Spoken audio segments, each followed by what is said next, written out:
दोस्तों, हमारी जिंदगी में बहुत सारी घटनाएं होती हैं। कुछ घटनाएं अच्छी होती हैं तो कुछ घटनाएं बुरी भी होती हैं, और जब दोनों घटनाएं मिल जाती हैं तब हमारी जिंदगी बनती है। हमारी जिंदगी में अच्छी और बुरी घटनाएं होती रहती हैं। अगर हम इन घटनाओं की बातों को मन में कर भर कर चलेंगे तो हम आगे कुछ नहीं कर पाएंगे।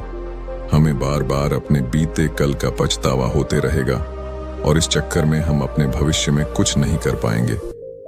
हमें जरूरत है अपने आज पर जीने की और अपने आने वाली कल की तैयारी करने की। लेकिन अक्सर हमारे साथ यह होता है कि हम अपने अतीत की बातों को मन में रखकर अपना वर्तमान और भविष्य दोनों ही खराब कर लेते हैं। और अक्सर ऐसा भी होता है कि हम अपने भविष्य की चिंता करने लगते हैं, जिसके कारण हम अपने वर्तमान को भी अच्छी तरह से जी नहीं पाते हैं, बल्कि अपने अतीत की यादों और भविष्य की चिंता में खोए रहते हैं। दोस्तों, यह कहानी इसी पर आधारित है। इस छोटी सी कहानी से आप सीखेंगे कि हम वर्तमान में जीकर भविष्य की तैयारी कैसे कर सकते हैं। दोस्तों, यह कहानी बहुत ही शिक्षाप्रद और प्रेरणादायक है, इसलिए आपसे एक रिक्वेस्ट है कि इस कहानी के अंत तक जरूर बने रहें। चलो अब इस प्यारी सी कहानी को शुरू करते हैं। दोस्तों, यह कहानी एक ज्ञानी गुरुदेव की है जो अपने शिष्यों के साथ अपने मठ में एक आश्रम में रहते थे। आश्रम बहुत ही सुंदर था। गुरुदेव बहुत ही ज्ञानी थे। वे अपने शिष्यों को जीवन की वास्तविकता का ज्ञान देते रहते थे, क्योंकि वे जानते थे कि मानव जीवन बहुत ही कठिनाइयों से भरा हुआ है, जिसमें हमें प्रत्येक दिन कठिनाइयों का सामना करते हुए आगे बढ़ना होता है। लेकिन एक दिन गुरुजी के मन में एक अलग सा विचार आया। उनको लगा कि कुछ अलग सा किया जाए। फिर कुछ देर सोचने के बाद उन्होंने अपने सभी शिष्य को बुलाकर उनसे कहा कि सुनो, मैं भ्रमण के लिए जाना चाहता हूं, लेकिन इस बार आप मेरे साथ नहीं जाओगे। मैं अकेला ही भ्रमण के लिए जाऊंगा, क्योंकि गुरुदेव जहां भी भ्रमण के लिए जाते थे उनके साथ उनके शिष्यों की भीड़ चलती थी, और अलग से पहचान में आता था कि गुरुजी भ्रमण के लिए निकले हुए हैं। गुरुदेव ने कहा कि आप लोग मेरे साथ नहीं चलोगे। अब की बार मैं खुद जाऊंगा, अकेले जाऊंगा और कुछ चीज खोज कर वापस आऊंगा। कुछ दिनों में मैं वापस आ जाऊंगा। तब तक आप लोग इस मठ का ध्यान रखिएगा। गुरु की बातें सुनकर कुछ शिष्यों के मन में भी गुरु के साथ जाने को हुआ, लेकिन गुरु का आदेश था कि वह सिर्फ अकेला जाना चाहते हैं।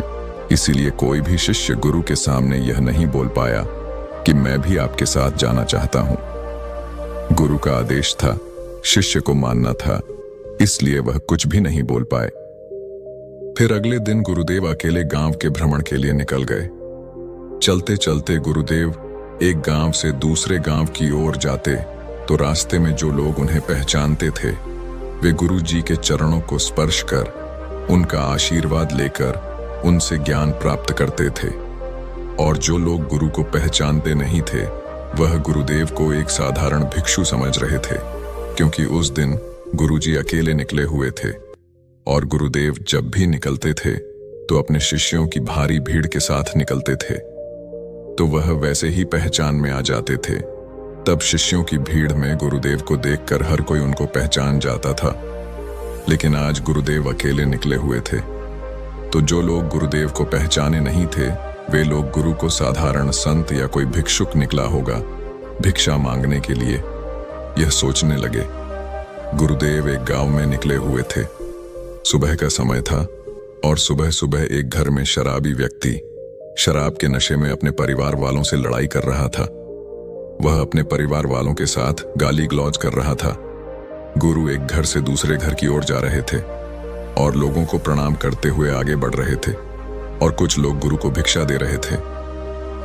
जब उस घर की बारी आई जिस घर में लड़ाई हो रही थी, तो गुरुदेव उस घर की ओर बढ़े। जब उस शराबी व्यक्ति ने देखा कि एक भिक्षुक आया है भिक्षा मांगने के लिए, तो वह उनके ऊपर बिगड़ पड़ा, और उस शराबी व्यक्ति ने गुरु को एक साधारण भिक्षुक समझकर बहुत बुरा भला कहा और अपने परिवार वालों का गुस्सा गुरुदेव के ऊपर करने लगा और गुरुदेव को गाली गलौज और अपशब्द कहने लगा। पता नहीं क्या क्या कह दिया। गुरु ने सारी बातें सुनी। गुरु उनकी सारी बातें चुपचाप सुनते रहे और उस शराबी व्यक्ति को देखकर मुस्कुराते हुए आगे की ओर चले गए। कुछ देर बाद उस शराबी व्यक्ति का नशा उतरा। तभी उसके घर के सामने रहने वाला एक बूढ़ा व्यक्ति उस शराबी के घर गया और उसने कहा कि आज तुमसे बहुत बड़ी गलती हो गई है, आज तुमको ऐसा नहीं करना चाहिए था। तब इस शराबी को लगा कि यह मुझे ज्ञान देने आया है, यह मुझे शराब नहीं पीने को कहने को आया होगा। इसीलिए वह शराबी व्यक्ति उस बूढ़े व्यक्ति से कहता है कि मुझे ज्ञान की बात मत बताओ। तब बूढ़ा व्यक्ति कहता है कि मैं तुम्हें ज्ञान नहीं दे रहा हूं और ना ही मैं तुम्हें यह कहने नहीं आया हूं कि तुम शराब मत पियो। मैं तुमको यह बताने आया हूं कि आज सुबह तुमसे बहुत बड़ी गलती हो गई है। तुमने आज बहुत बड़े संत को, बहुत बड़े गुरु को गालियां दी। इतना सुनने के बाद वह शराबी व्यक्ति कहने लगा कि मैं पागल हो गया हूं क्या? मैं उस महान बड़े गुरु को क्यों गाली दूंगा? तो बूढ़े व्यक्ति ने बताया कि आज सुबह जो तुम्हारे घर में जो संत आए थे, जो गुरु आए थे भिक्षा के लिए, वह एक साधारण गुरु नहीं है, वह बहुत बड़े महात्मा हैं। पूरा गांव, पूरा शहर, पूरा राज्य उनके बारे में जानता है और मैंने भी कई बार उनके दर्शन किए हैं, इसलिए मैं भी उन्हें अच्छी तरह से पहचानता हूं। और वह गुरुदेव आज तुम्हारे घर में भिक्षा के लिए आए थे। तब शराबी व्यक्ति कहता कि अरे, वो तो इतने बड़े गुरु हो ही नहीं सकते, वह तो हमेशा अपने शिष्यों के साथ बहुत ही भारी भीड़ में चलते हैं, उन्हें देखकर तो लोगों की भीड़ लग जाती है, मुझे नहीं लगता कि वह वही गुरुदेव हैं। तब बूढ़े व्यक्ति ने उस शराबी व्यक्ति को बताया कि यह वही गुरुदेव है जिनके आशीर्वाद, ज्ञान, उपदेश और प्रवचन सुनने के लिए लोग तरसते हैं। और न जाने कितने ही लोग इन गुरुदेव की बातें सुनकर अपने जीवन को परिवर्तित करते हैं। लोग इन गुरुदेव के दर्शन के लिए तरसते हैं और तुमने इस महान गुरु को गाली गलौज और बहुत सारे अपशब्द कह दिए। और यह वही गुरु है, मैंने कई बार उनके दर्शन किए हैं, इसलिए मैं उनको अच्छे से पहचानता हूं और तुमने उनको गाली दी है। अब जाओ, जाकर उनसे माफी मांगो। अब यह शराबी व्यक्ति जिसका शराब का नशा उतर गया था, इस बूढ़े व्यक्ति की बातें सुनकर उस शराबी व्यक्ति को बहुत पछतावा होता है। उसे लगता है कि मैंने शराब के नशे में आकर एक महान और बहुत बड़े ज्ञानी गुरुदेव को क्या क्या कह दिया है, मुझे तो नर्क में भी जगह नहीं मिलेगा। और इस बात पर उस शराबी व्यक्ति को बहुत पछतावा हुआ और वह उन गुरुदेव से माफी मांगने के लिए गुरुदेव को अपने गांव में खोजने लगा। जब शराबी व्यक्ति को गुरुदेव अपने गांव में नहीं मिले तो वह दूसरे गांव में खोजने लगा और शराबी व्यक्ति को खोजते खोजते रात हो गई और अगली सुबह फिर वह शराबी व्यक्ति गुरुदेव को खोजने में लग गया। इतनी कोशिश के बाद भी उसे गुरुदेव नहीं मिल रहे थे। गुरुदेव को खोजते खोजते सुबह से दोपहर हो गई। तब यह शराबी आदमी एक पेड़ की छांव के नीचे जाकर बैठ गया। तभी वहां पर उसने देखा कि गुरुदेव वहीं पर तपस्या कर रहे हैं। यह देखकर शराबी व्यक्ति बहुत खुश हो गया और उसे लगा कि अब गुरुदेव से माफी मांगकर मैं पाप मुक्त हो जाऊंगा और गुरु की तपस्या पूरी होने का इंतजार करने लगा।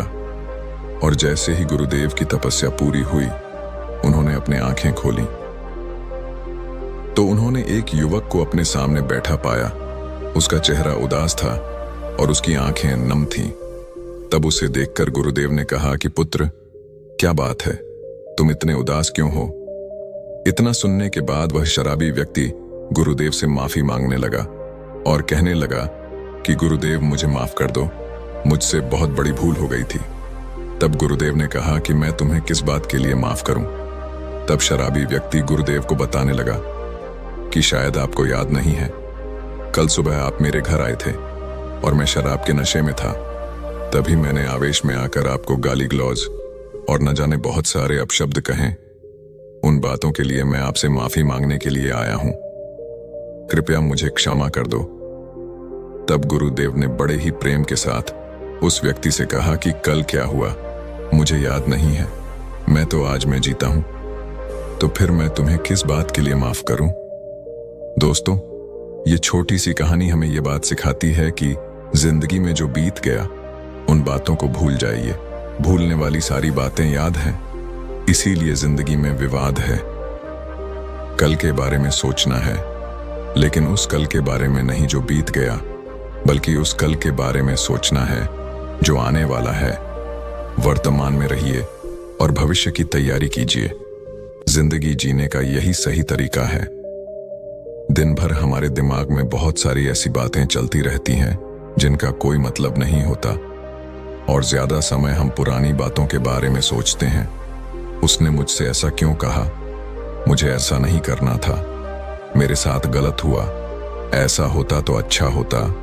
ये सारी बातें हमारे दिमाग में गूंजती रहती हैं और हम अपने वर्तमान के काम पर पूरा ध्यान नहीं लगा पाते, और इस तरह से हम अपना ही नुकसान करते हैं। यह बात छोटी है कि जो कल हुआ है उसे भूल जाओ, उसे कल का पछतावा मत करो। लेकिन अगर इस बात को हम अपनी जिंदगी में उतारते हैं तो हमें बहुत सारे फायदे हो सकते हैं। इससे हमारा वर्तमान भी ठीक हो सकता है और हमारा भविष्य सुधर जाएगा। तो हमें अपनी जिंदगी में एक नई सुबह से, एक नए नियम से अपने जिंदगी में वर्तमान के लिए काम करना चाहिए और भविष्य को बेहतर बनाना चाहिए। दोस्तों, यहीं इस कहानी का अंत होता है। उम्मीद करते हैं कि आपको यह छोटी सी कहानी बहुत पसंद आई होगी। इसीलिए आपसे एक रिक्वेस्ट है कि इस वीडियो को लाइक करके अपने दोस्तों और रिलेटिव्स के साथ शेयर जरूर करें, और रोजाना ऐसी ही मोटिवेशनल कहानियां सुनने के लिए हमारे चैनल को सब्सक्राइब जरूर कर लें। धन्यवाद।